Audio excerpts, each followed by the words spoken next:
محمدا رسول الله. Bismillahirrahmanirrahim. Assalamualaikum warahmatullahi wabarakatuh. Alhamdulillahi rabbil alamin. Wassalatu wassalamu ala rasulillahil karim Sayyidina Muhammadin al-amin wa ala alihi wa sahbihi wa dhurriyyatihi wa ummatihi ila yaumiddin wa ba'd. Saudara-saudariku dimanapun Anda berada, alhamdulillah, semoga seluruh ibadah yang kita tunaikan mengiringi paket Ramadan, baik siam, qiyam, interaksi dengan Al-Quran, ataupun ibadah-ibadah lain yang mengiringinya, berkenan diterima oleh Allah Subhanahu wa Ta'ala dengan penerimaan terbaik insyaallah. Saudara-saudariku, di antara ibadah sunnah yang menyempurnakan paket Ramadan, baik di siang harinya siam terutama, ataupun juga di penghujung ibadah qiyam yang membatasi antara lail ke fajar, malam ke awal subuh, adalah tibanya sunnah sahur. Nabi SAW memberikan satu isyarat yang sangat kuat, baik berupa penekanan untuk menunaikan ibadah sahur ini, pun demikian memberikan juga penjelasan tentang manfaat-manfaat yang dapat diraih dari penunaian ibadah sahur ini.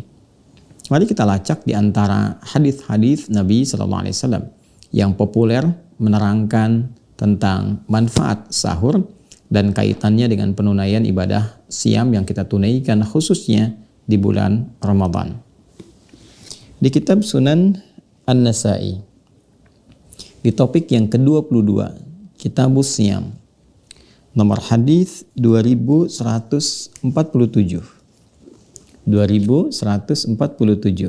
Riwayat sahabat Abu Hurairah, Abdurrahman bin Sakhar radhiyallahu taala anhu, ada satu hadis Nabi yang sangat viral, kita kenal sampai dengan saat ini, maknanya begitu dalam dan kiranya sangat pantas untuk dihadirkan, dikaji, dan kita praktekkan setidaknya lewat pencerahan di kesempatan kali ini.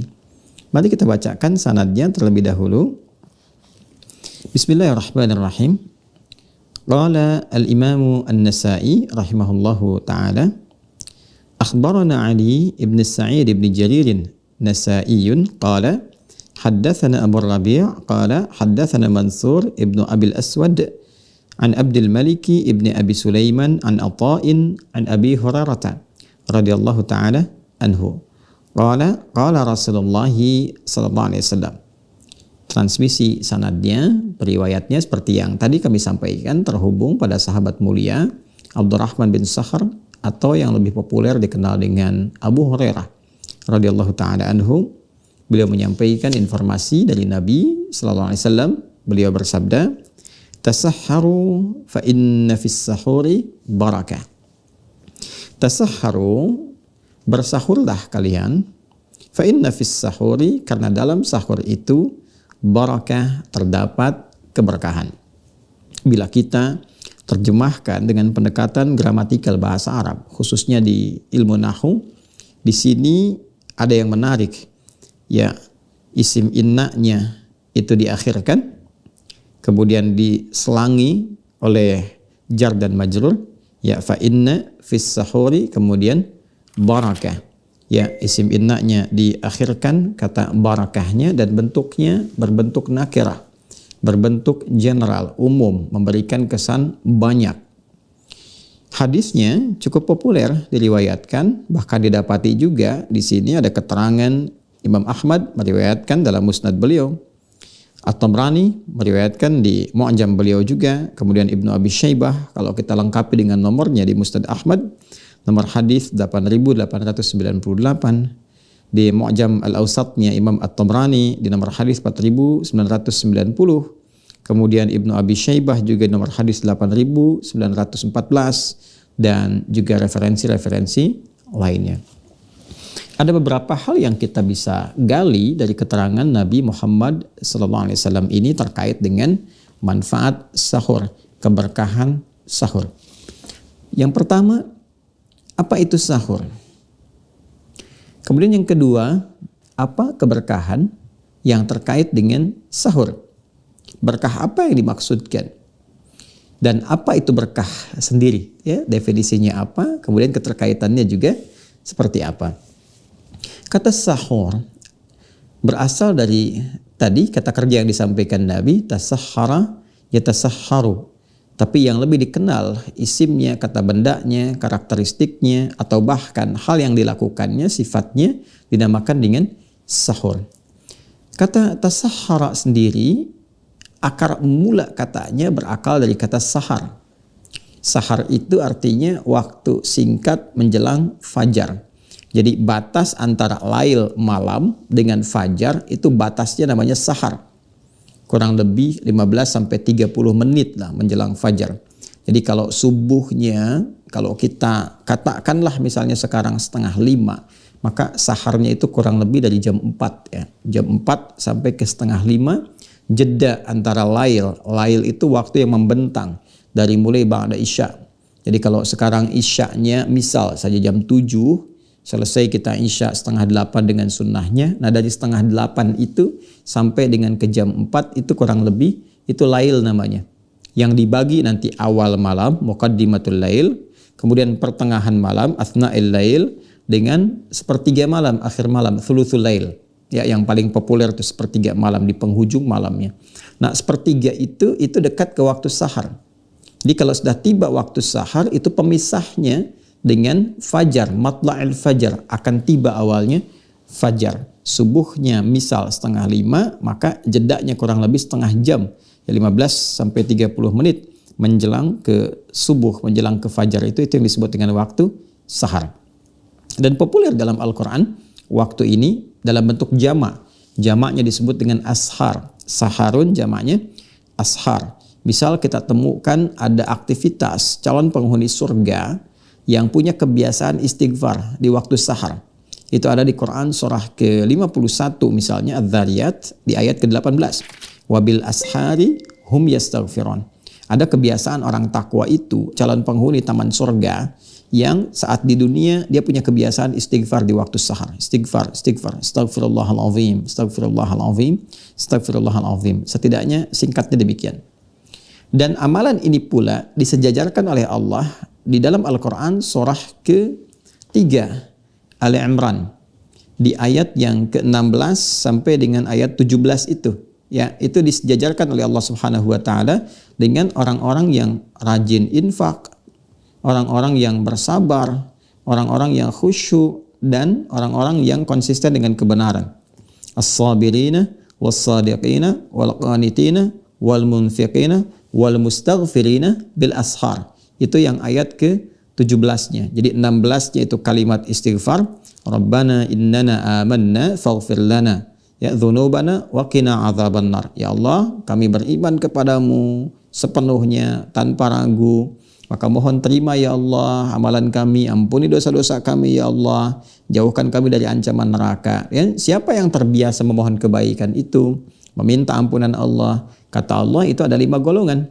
As-sabirina was-sadiqina wal-qanitina wal-munfiqina wal-mustaghfirina bil ashar. Orang-orang yang sabar.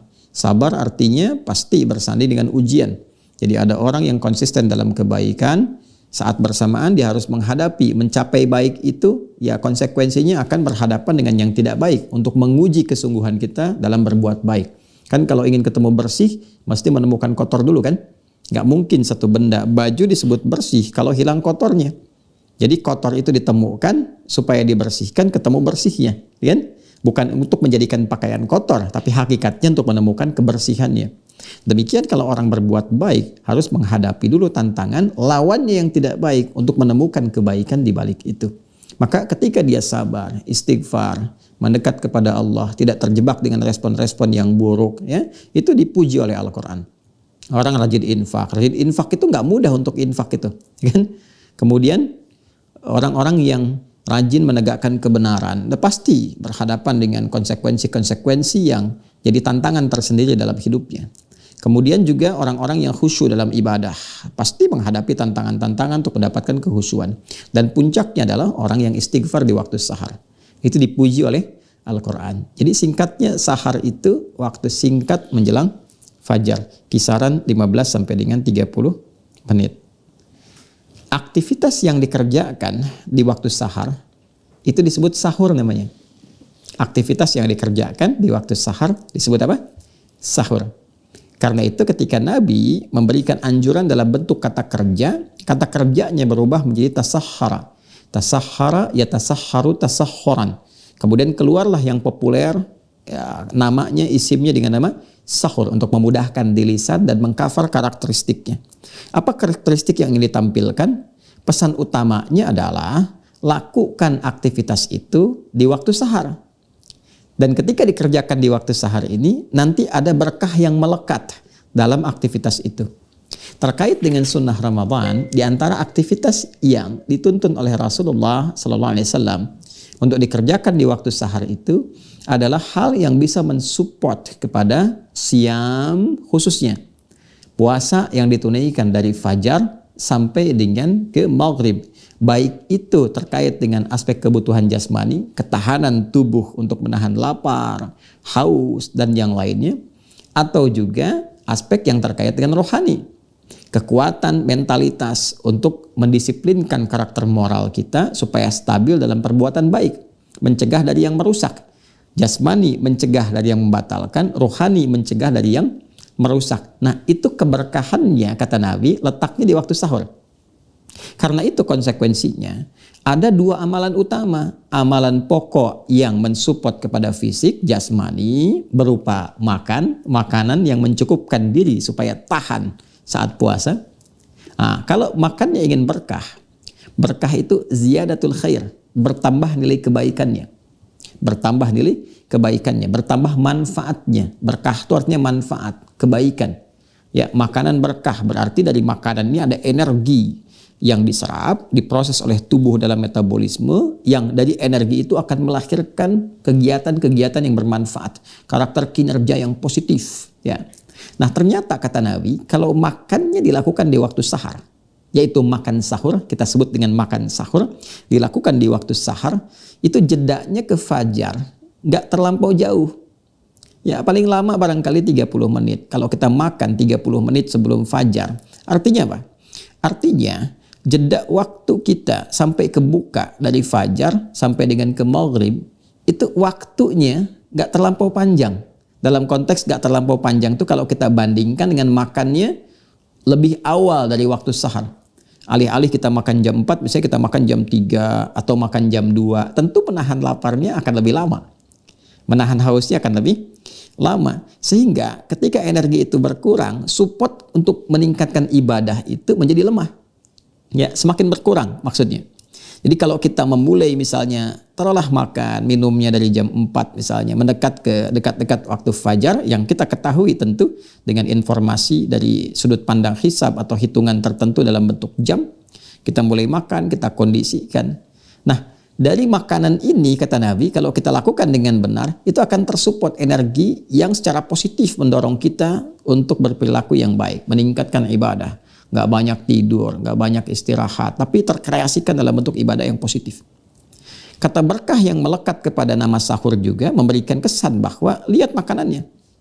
Jangan sampai makannya di waktu sahur, tapi yang dimakan itu dari hasil yang tidak baik. Sahurnya dari hasil pencurian, hasil korupsi, hasil menipu, nggak ada berkahnya. Maka cari yang berkah di situ. Ya, supaya nanti saat puasa tetap digunakan untuk beraktivitas, tidak malas. Bekerja tetap jalan, jujur, bagus, semangat, disiplin, itulah berkah. Yang kedua, ada juga amalan rohani. Jangan salah, bukan hanya makan. Di waktu sahur ada doa. Yang kalau kita panjatkan itu Masya Allah, cepat mustajab. Ada zikir, minimal istighfar. Dilatih dengan istighfar. Seperti tadi Al-Quran sampaikan, ada kebiasaan calon penghuni surga yang banyak istighfar di waktu sahur. Jadi kita harus bagi itu. Ya, kapan waktunya makan, jeda singkat setelah makan menjelang adzan subuh itu mungkin ada 5 menit, 3 menit, isi dengan istighfar. Istighfar, minta ampunan sama Allah, minta petunjuk, atau teruskan doanya, Allahumma innaka afuwun karim tuhibbul afwa fa'fu anni, teruskan misalnya. Kalau itu dibiasakan, itu akan memberikan satu ketahanan kepada rohani, kekuatan, keberkahan, manfaat baik kepada rohani kita yang setidaknya akan mencegah dari kita dari perbuatan-perbuatan yang negatif, yang kontraproduktif. Jadi ketahanan rohani akan mereduksi sekaligus mencegah potensi-potensi perbuatan buruk yang merusak esensi puasa kita, ya, seperti dusta, hoax, ya, celaan, provokasi dan sebagainya. Kita bisa jauhkan dengan kekuatan rohani. Kekuatan jasmani memberikan ketangguhan secara fisikal untuk menahan lapar, haus sampai waktunya berbuka tiba. Itu yang dimaksudkan dengan tasahharu fa inna fis sahuri barakah.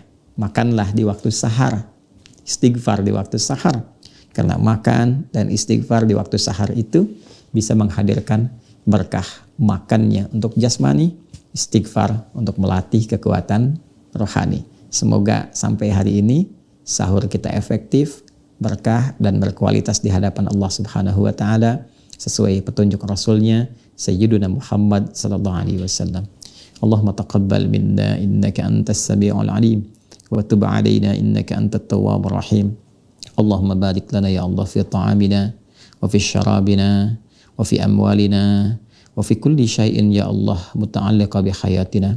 Allahumma inna nas'aluka khaira ma sa'alaka habibuka al-Mustafa Sayyiduna Muhammad sallallahu alaihi wasallam wa na'udzu bika min kulli ma sta'adza bika anhu rasuluka al-Mustafa habibuna Muhammad sallallahu alaihi wasallam. Rabbana atina fid dunya hasanah wa fil akhirati hasanah wa qina adzaban nar. Wa sallallahu ala sayyidina Muhammad wa ala alihi wa sahbihi wa dzurriyyatihi wa ummatihi ila yaumiddin.